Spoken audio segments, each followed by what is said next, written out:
beautiful for spacious skies, o'er the waves of grace.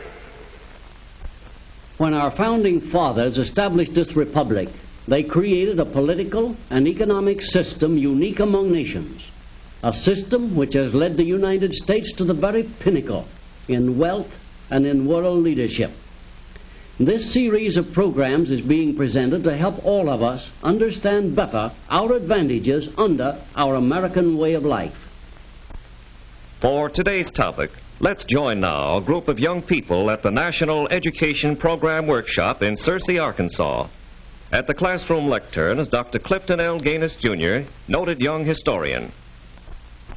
In order to have a proper appreciation of the American economic system, we must know how the national income is divided in America.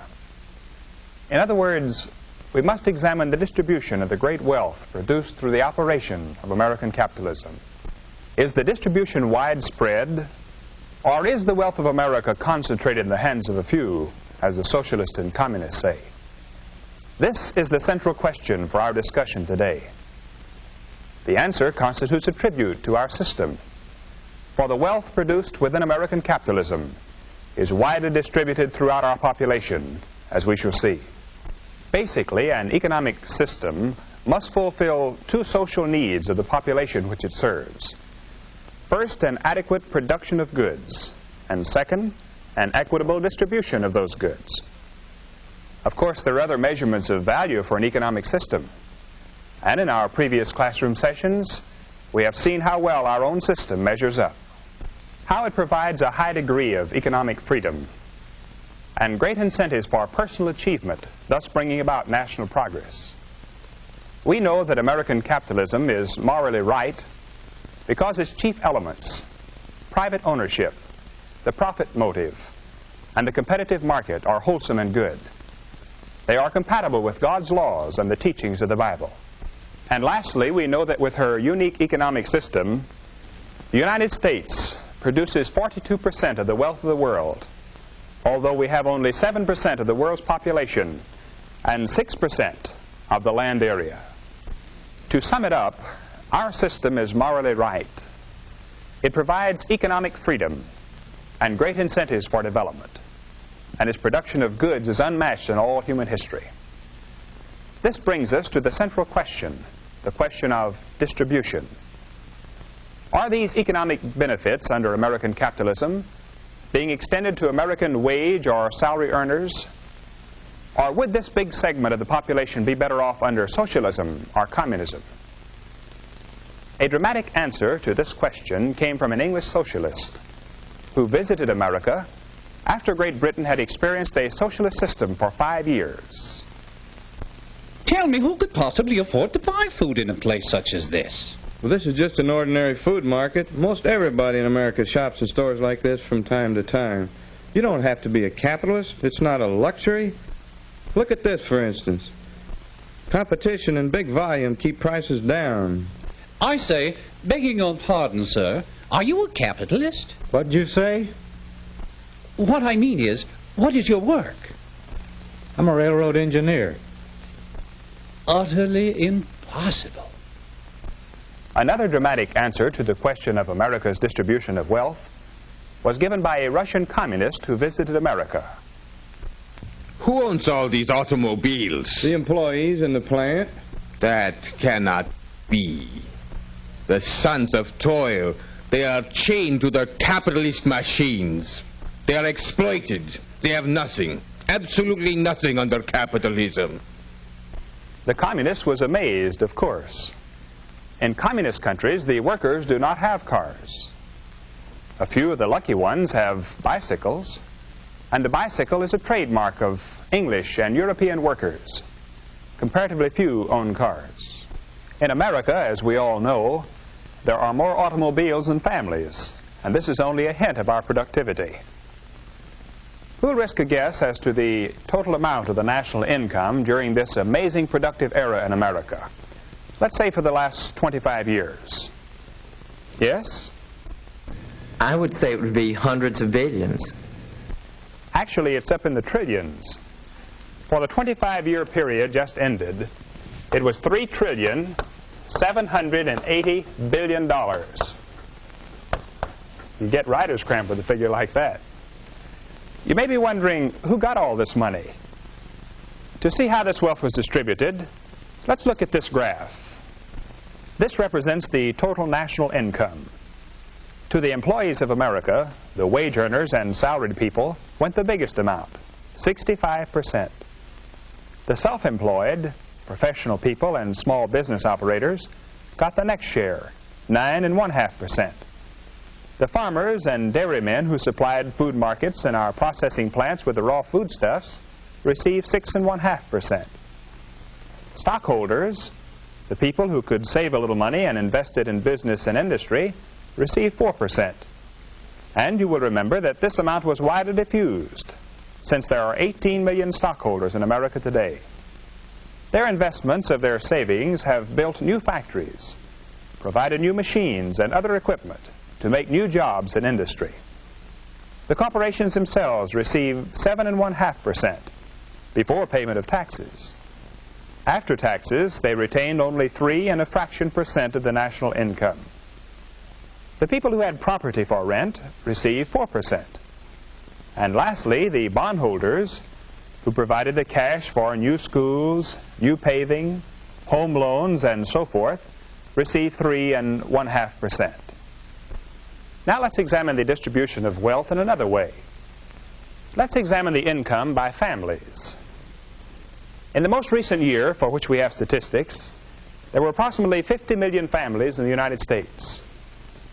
They received an income of approximately $272 billion before taxes.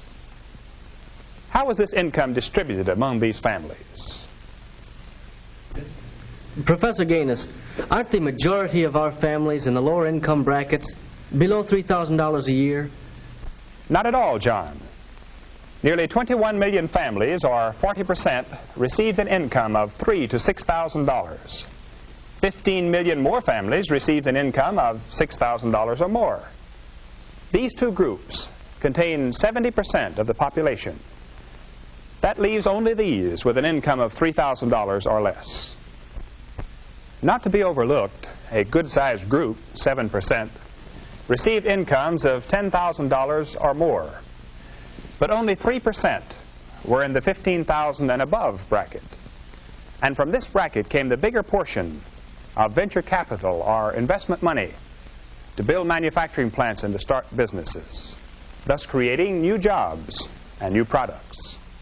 In the lower brackets go these figures. 12.8% received incomes from $2,000 to $3,000. 10.8% received from $1,000 to $2,000, while 5.7% received less than $1,000. We must remember, however, that in these lower brackets are many farm families whose cash incomes do not strictly reflect their standard of living. Mary, what can be learned from this graph? It seems that our national wealth is very widely distributed, much more than I realized. Yes, 85% of all income goes to 93% of the families, while the other 7% of our families receive the remaining 15%. Thus it can be seen that the great bulk of income goes to the majority of families in the middle income range, that a relatively small percentage of families receive less than $3,000 a year, and a very small minority of families receive $15,000 or more per year. In fact, if all the income left to those in the $15,000 or above bracket after taxes are paid were to be distributed evenly among the 160 million people in America, each of us would receive only 55 cents a day. And if the net income of all those who earn $25,000 or above were to be distributed evenly, each of us would receive only 15 cents a day above our present income. So we wouldn't gain much by liquidating the upper income brackets about whom the socialists and communists rave so loudly. It is to the benefit of all Americans that incentives for achievement remain constant in the upper income level, as in all other brackets, so that all Americans may enjoy the benefits from the total brain power and enterprise in our dynamic nation. There is one additional yardstick of our economic well-being in all walks of American life. Now that we have examined the distribution of national income, let's take a brief look at the ownership of property. The farms of America are owned by 25 million people. The houses of America, worth $230 billion, are owned by 113 million people.